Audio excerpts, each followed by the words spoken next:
Bam! Hey, what's good, people? This is your boy Big Sin. It's been a while since we had a face-to-face video like this, but this is actually going to be the first episode of my NFL Talk series. What I'm going to do over the next 4 weeks, just like the Patriots got 4 championships, we will be going from division to division, and I will give my predictions of who I think will win the division, who's going to fall flat on their face, and who will possibly be a sleeper in the divisions. Today, put this back. Today we're going to start with the AFC and the NFC South. Both are basically bottom feeders at this point. We'll start with the AFC South. We've got the Houston Texans, the Indianapolis Colts, the Jacksonville Jaguars, and the Tennessee Titans. Now, last year, the Houston Texans surprised a lot of people, but it was mostly because Andrew Luck was injured. That even without a consistent quarterback, this team ended up in the playoffs. And they got a quarterback now, so let's see what's up. But let's talk about the Houston Texans. I think, like a lot of people thought, they were just a quarterback away. Is Brock Osweiler that quarterback? Who knows? I don't. Sure, none of you do. He played well for Denver. In fact, if it wasn't for him, Denver probably wouldn't even made the playoffs last year. Or at least had home field advantage due to the fact that he won key games in that streak to get him there. But we'll talk about them when we talk about the AFC South. The AFC West, my bad. But anyway, back to Houston. If they truly were a quarterback away and Osweiler is that quarterback, I can see them winning this division again, possibly going 10-6. At worst, 9-7, because their defense is loaded. If Clowney is healthy, that defensive line is packed. J.J. Watt, Vince Wilfork, Jadeveon Clowney. But that all matters on his health, okay? Now let's go talk about the Indianapolis Colts. In my opinion, they paid Andrew Luck way too much money for a guy who, like Peyton Manning before, had 1 Super Bowl ring in Indianapolis. All the years he had a star-stacked team behind him. No really offensive line. That's still the issue to this day. I believe Indianapolis, they didn't do much to improve over last season. They got Andre Johnson left, which really didn't matter. They still don't have that electrifying receiver. They got T.Y. Hilton, who is good, but he can't stay healthy. Will he this year? Who knows? Your guess is as good as mine. Now, and I predict that they will go 9-7 or 8-8 this year, unless Andrew Luck is completely healthy, and he is a good regular season player. If he performs to his level, they could be a serious threat to win the division, even go 12-4. But right now, I'm gonna stick them at 9-7 until I see what they're doing. Now, the Jacksonville Jaguars. This team is loaded offensively. Defense, they're still young, but they got potential. This team surprised quite a few people last year. Last year, they looked at certain points of the season that they had it all put together. But then certain weeks, they showed that they had nothing put together. But they could surprise some teams. I feel 7-9 this year. Possibly 8-8. Now over to the Young Bucks, the Tennessee Titans. They just signed Andre Johnson. That'll give them some veteran leadership in the wide receiving core. They got DeMarco Murray.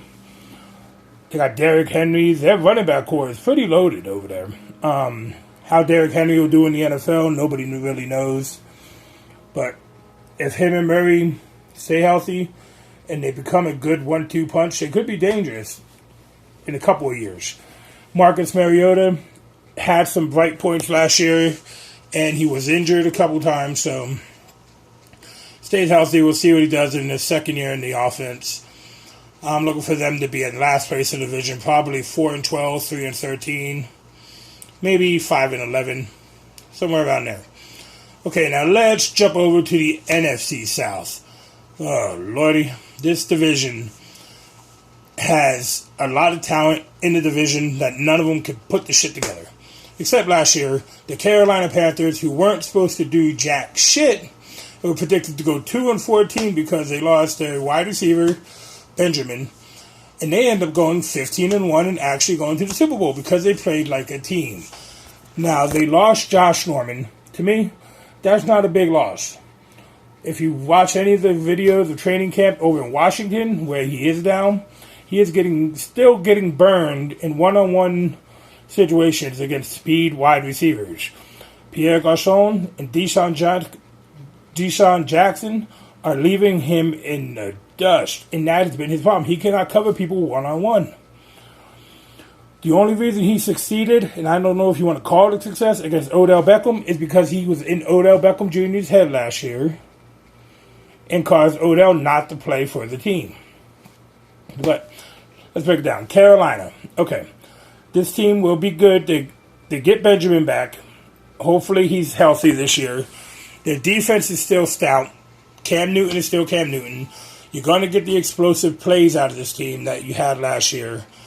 I think they'll go maybe 13-3, 12-4, but they're not going to go 15-1 again.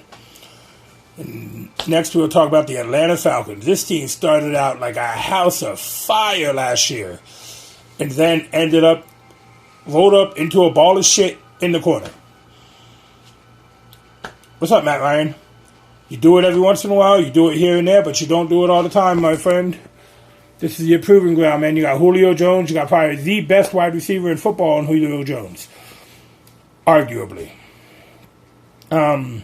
Defense still needs work. Running game is iffy. I think that team will probably go 6-10. Then you will have the New Orleans Saints. Drew Brees is the elder statesman of the quarterback's position with Tom Brady. But he's still got a gun. He's still got talent on that team. They had a decent team last year, but they did lose some bad games. I'm not going to bullshit you. With Rob Ryan as a defensive coordinator, they were garbage. They were getting burned left and right. And I'm glad he's out of there. Hopefully Sean Payton can get them back on track. Now, the Tampa Bay Buccaneers, in my opinion, they fucked up by firing Lovie Smith. Lovie Smith had that team playing at a decent level by the end of last season.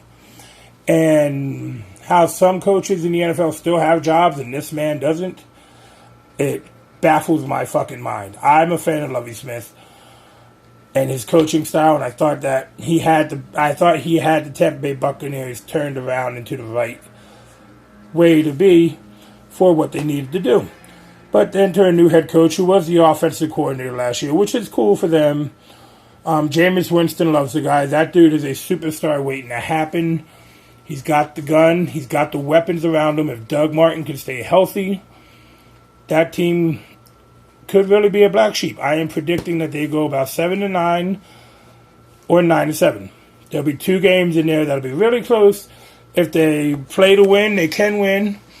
If they fail in big moments like they did last year, they'll drop those games, plain and simple. And there'll probably be games against Carolina and against Atlanta. Okay. Now let's talk about sleepers. What I'm going to do with these sleeper segments is I'm going to talk about what teams I think could possibly turn the corner this season and maybe win the division or get the wild card. In the AFC, it's going to be tough to get the wild card because there are stout teams. You got the Jets, the Patriots, the Bills. The Dolphins can make a run at it this year. You got the AFC North. All those guys, except for the Browns, are playoff contenders. So it's iffy, And you got the Colts and the Texans. But if the Jacksonville Jaguars do look great on paper and look like they have enough talent to pull it out, this team has the ability and the talent to possibly go 10-6. I'm not saying they will. Like I said, I made my prediction earlier what their record would be. But if they put it together and play the way their potential is, that team could be the sleeper team of the season. And if they are, they could make some noise in the playoffs. They have explosive wide receivers. They have an awesome quarterback in Blake Bortles. That is my sleeper pick for the AFC South. If Houston struggles, if Indianapolis struggles, don't be surprised if Jacksonville pulls it out and wins that division. Now for the NFC South, I am looking at the Tampa Bay Buccaneers as being the sleeper in that division. Carolina, they are going to be good. They will be in the playoffs. But as for the wild card, the Tampa Bay in the NFC, the wild card usually comes down to the NFC East, which I don't think is going to be that strong this year, and we'll get to that in a later video. But if Tampa Bay proves their potential, they will get the wild card. They will get one of the wild card spots in the NFC. Next week, we will be looking at the AFC West and the NFC West. So, hopefully you like this. If so, hit the like button. Please subscribe to the channel. And tell me what you guys think in the comments below. And until next time, this has been NFL Talk with your boy Big Sin, and I'm out. Peace.